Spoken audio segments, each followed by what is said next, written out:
वो जो ऐसा है कि जो गद्यांश जितना हो पाया है उसको छोड़ कर के पद्यांश 10th क्लास का जितना भी मतलब बिहार बोर्ड का जो भी है पद्यांश यानी कि कविता का जितना भी इधर का चैप्टर है टोटल का जितना मोस्ट इम्पोर्टेंट है इस बार जो पूछे जाएंगे उसका जो है पूरा का पूरा ऑब्जेक्टिव आपको यहाँ पर क्लियर कर दिया जा रहा है। तो इसको अंत तक देख लेंगे, चूँकि इसी में से जो है ऑब्जेक्टिव और सब्जेक्टिव टोटल जो है, पहले तो ऑब्जेक्टिव हम आप लोगों को क्लियर कर दे रहे हैं, ऑब्जेक्टिव के बाद सब्जेक्टिव रहेंगे और उसके बाद आपका जो है मतलब एक एक करके, मतलब पूरा का पूरा नहीं रहेगा, उसमें का निचोड़ है, सब में से छांट करके यहाँ पर प्रस्तुत कर दे रहा हूँ ताकि आप लोग जो है पूरा का पूरा कंप्लीट कर लें। बस इतना ही रहेगा, इसके अलावा नहीं रहेगा। पद्यांश में जो भी है, जैसे आप राम नाम बिनु बिरथे जगमा जन्म से लेकर के और मेरे बिना तुम प्रभु तक पूरा का पूरा यही रहेगा। इसको बस ध्यान से आप देखेंगे तो कंप्लीट हो जाएगा। इसको जैसे यहाँ से हम शुरू करते हैं और जो मतलब टेलीग्राम में रहेगा वो भी यही रहेगा और ऑफलाइन में जो भी बच्चे हैं उनके लिए भी है और यहाँ पर यूट्यूब पर, ठीक है ना। तो इस बार अब परमानेंट ये चलता रहेगा, ऑब्जेक्टिव सब्जेक्टिव टोटल इसी में रहेगा। तो जो बच्चे सब्सक्राइब नहीं किए होंगे तो वो तो कर लेंगे, क्योंकि पर डे अब मिलने वाला है, एग्ज़ाम अब बहुत ही नज़दीक है आप लोगों का। तो चलिए शुरू करते हैं, मतलब यहाँ से। तो चलिए यहाँ से देखते हैं कि आत्मजयी, आत्मजयी किसकी रचना है, तो पूरा क्लियर कर ही दिए हैं आत्मजयी किसकी रचना है। इसके आगे का देखेंगे तो आत्मजयी जो है, यहाँ बच्चे देखिएगा, आत्मजयी जो है यहाँ कुंवर नारायण जी का रचना है। आगे देखेंगे चक्रव्यूह के रचनाकार, चक्रव्यूह के रचनाकार जो हैं यहाँ देखेंगे कुंवर नारायण जी हैं। और उसके बाद 3 का दूर से कौन ललकारता है, तो यहाँ पर देखेंगे कि जो आप देखे थे वृक्ष हत्या में दूर से कौन ललकारता है, तो ये कहते हैं कौन है, तो कराए कि है आपका दोस्त हूँ, इस तरह से जो भी है दूर से कौन ललकारता है, तो ये हो जाएगा दूर से कौन ललकारता है। तो यहाँ पर देख लीजिए, तो यहाँ पर दुश्मन, डाकू, वृक्ष, चौकीदार, तो यही ना दूर से ललकारता है। कवि के अंदेशों में कौन था, तो एक जानी दुश्मन था कि पेड़ का एक न एक दिन हत्या हो जाएगा, है ना बच्चे। तो आगे देखेंगे, इसको जो है कंप्लीट करते चले जाएंगे। तो कुंवर नारायण का जन्म किस शहर में हुआ था, कुंवर नारायण का जन्म जो है, तो यहाँ 5 का ग हो जाएगा, लखनऊ में। यूपी का टोटल के टोटल है ये हैं जो कि बताते हैं, बचाना है मनुष्य को जंगल हो जाने से। इस कथन के माध्यम से कवि मनुष्य के संबंध में क्या सोचता है ना। तो ये 6 नंबर का हो जाएगा आपको। मनुष्य निरंतर असभ्य होता जा रहा है, जंगली होता जा रहा है, इसको लेकर के, है ना।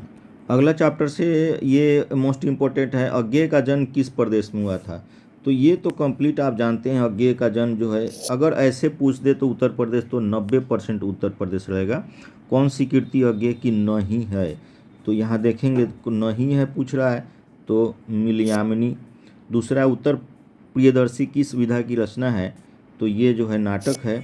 और हिरोशिमा किस देश में है, तो ये तो सब कोई जानते हैं, हिरोशिमा जापान में है। हिरोशिमा शीर्षक कविता में सूरज का प्रतीक, जो सूरज उगा है, तो वो जो प्रतीक है उसका अर्थ क्या है, तो यहाँ देखेंगे ये हो जाएगा अणुबम जो गिराया गया था हिरोशिमा पर। कुछ क्षण का वह उदय अस्त, इसमें कौन सा अलंकार है, तो ये हो जाएगा आपको विरोधाभास है, विरोधाभास। हिरोशिमा शीर्षक कविता में वर्णित सूरज कहाँ निकला है, तो नगर के चौक पर निकला है, ये तो कंप्लीट है, नगर के चौक पर। अज्ञेय के नाम से हिंदी साहित्य के इतिहास में कौन सा वाद जुड़ा हुआ है, तो यहाँ पर हो जाएगा प्रयोगवाद। कौन सी कृति अज्ञेय की है, तो यहाँ पर 9 का हो जाएगा अरे यावर, याद रहेगा याद। यहाँ पर देखिएगा ये विद्या निकेतन आर्ट्स क्लास को। और आगे देखेंगे अगला चैप्टर, अगला जो है चैप्टर का जो मोस्ट इम्पोर्टेंट है इसको देख लेते हैं। जीवनानंद दास किस भाषा के कवि हैं, जीवनानंद दास जो है यहाँ बंगाली कवि हैं, बांग्ला के। इनमें से कौन सी कृति जीवनानंद दास की नहीं है, तो ये हो जाएगा भूमिजा। तीसरा है, पाठ्य पुस्तक में संकलित जीवनानंद दास की कविता का हिंदी में अनुवाद किसने किया था, जो कि हम बार बार कहते हैं, इसको ध्यान रखिएगा, तो प्रयाग शुक्ल ने किया था। सातटी तरार तिमिर किसकी कृति है, तो ये हो जाएगा 4 का ख जीवनानंद दास की, है ना। आगे देखेंगे, हाँ, तो बीजाक्षर किसकी कृति है, तो अनामिका जी का कृति है। अनामिका जी का जो आप देखें अक्षर ज्ञान, बीजाक्षर। गलत पत्ते की चिट्ठी किस विधा की कृति है, तो गलत पत्ते की चिट्ठी जो है ये काव्य संकलन है। मन अर्जुन मन कृष्ण किसकी कृति है, मन अर्जुन मन कृष्ण जो है यहाँ देखेंगे ये हो जाएगा आपका अनामिका का। और अक्षर ज्ञान शीर्षक कविता में किस मनोविज्ञान का आधार लिया गया है? तो यहाँ पर जो है आपका जो है ये बाल मनोविज्ञान मतलब पुत्र के बारे में यहाँ क्लियर किया गया है। अनामिका जी का जो है बहुत ही मोस्ट इम्पॉर्टेंट जो है अक्षर ज्ञान शीर्षक में आपने देखा होगा।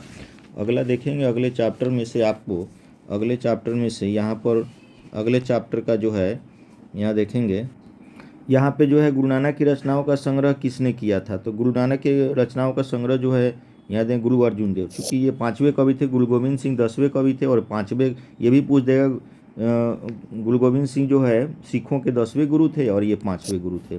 गुरु नानक की रचनाओं के संग्रह का क्या नाम है? तो गुरु ग्रंथ साहब ही है, ये देखेंगे गुरु ग्रंथ साहब। और उसके बाद जो है आगे देखेंगे यहाँ पर आसदी बार किसकी रचना है? तो ये गुरु नानक की है। गुरु नानक का जन्म कहाँ हुआ था? तो ये आप देखेंगे ये नानक साहब में, नानक काना साहब इसको कहा जाता है, हालांकि पाकिस्तान में हुआ था। रहीरास किसकी कृति है? तो रहीरास उन्हीं की है, गुरु नानक की है। गुरु नानक किस भक्ति धारा के कवि हैं? तो यहाँ देखें निर्गुण भक्ति धारा के कवि हैं, क्लियर है। गुरु नानक की मृत्यु कब हुई थी बच्चे? तो यहाँ देखें गुरु नानक की मृत्यु कब हुई थी, यहाँ क्लियर। गुरु नानक की मृत्यु 1539 में हुई थी। आगे देखेंगे रेनर मारिया रिल्के, मेरे बिना तुम प्रभु। रेनर मारिया रिल्के किस भाषा के कवि हैं? तो जर्मन के हैं, जर्मनी, ऑस्ट्रिया जो है ना, ऑस्ट्रिया, उसको देखेंगे ऑस्ट्रिया। उसके बाद अगला देखेंगे पाठ्य पुस्तक में संकलित रिल्के की कविता का हिंदी अनुवाद, हिंदी में अनुवाद किसने किया था? तो ये धर्मवीर भारती ने। पाठ्य पुस्तक में संकलित रिल्के की कविता किस भाव की है? तो भक्ति भाव की है। आगे देखेंगे भगवान की कृपा दृष्टि कहाँ विश्राम करती है? तो कवि के कोपलों पर। कवि किसके स्वाधीन होने की बात करता है? ये जो है यहाँ पर ये नहीं है, तो आगे देखेंगे, इसमें नहीं है, इसका आगे देखेंगे। हमारी नींद शीर्षक कविता किस काव्य संग्रह से ली गई? तो दुष्चक्र में स्रष्टा, ठीक है ना। बीरेन डंगवाल किस दैनिक पत्र के संपादकीय सलाहकार हैं? तो ये 2 नंबर का हम बता चुके थे, तो ये 2 नंबर का हो जाएगा जनसत्ता। और उसके बाद ये जो है नहीं, ये जनसत्ता नहीं होगा, अमर उजाला, ठीक है ना, ये नहीं होगा। उसके बाद जो है इसी दुनिया में किसकी कीर्ति है? इसी दुनिया में जो है यहीं बीरेन डंगवाल की कीर्ति है। आगे देखेंगे घनानंद किस काल के कवि हैं बच्चे? तो घनानंद रीतिकाल के कवि हैं, क्लियर सी बात है, घनानंद जो है रीतिकाल के कवि हैं। आगे देखेंगे दूसरा प्रश्न इसमें का, तो सुजान सागर किसकी कीर्ति है? तो ये हो जाएगा घनानंद की कीर्ति है। किसे प्रेम की पीड़ का कवि कहा जाता है? तो घनानंद को कहा जाता है।